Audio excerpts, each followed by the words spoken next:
Remue ménage. Remue ménage.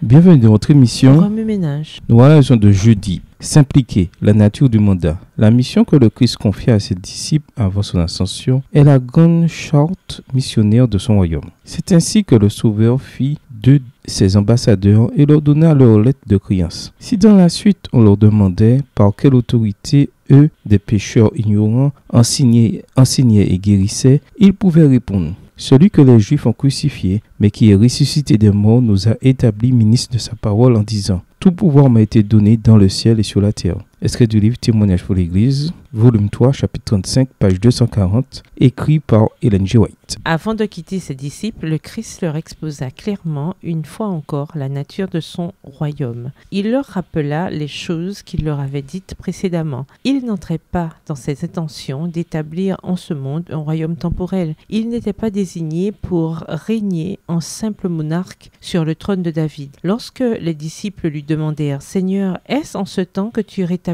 le royaume d'Israël? Il leur répondit: ce n'est pas à vous de connaître les temps ou les moments que le Père a fixés de sa propre autorité. Acte 1, les versets 6 et 7. Il n'était pas nécessaire aux disciples de pénétrer davantage dans l'avenir. Les révélations que le Fils leur avait faites devaient leur suffire. Leur tâche consistait à proclamer le message évangélique. Texte tiré du livre Conquérant Pacifique au chapitre 3 à la page 29, livre écrit par Ellen G. White. Lorsque le Christ était sur terre, il choisit 12 disciples pour être constamment avec lui. Il avait l'intention de les former pour son œuvre.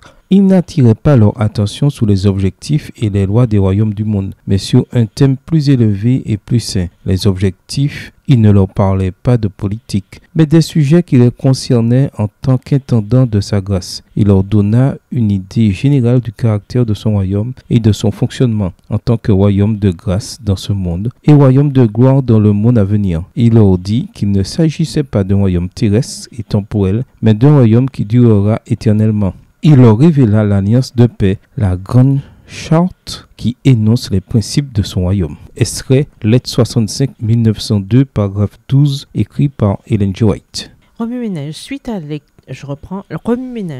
à l'étude d'Ézéchiel 21, quelles applications devez-vous faire dans votre vie personnelle? Quelles sont les applications pratiques que vous devez faire à votre école, dans votre famille, au travail et à l'église? Révisez le verset à mémoriser. En quoi s'applique-t-il à votre vie cette semaine? Au revoir. Et à demain si Dieu veut. Remue ménage. Remue ménage.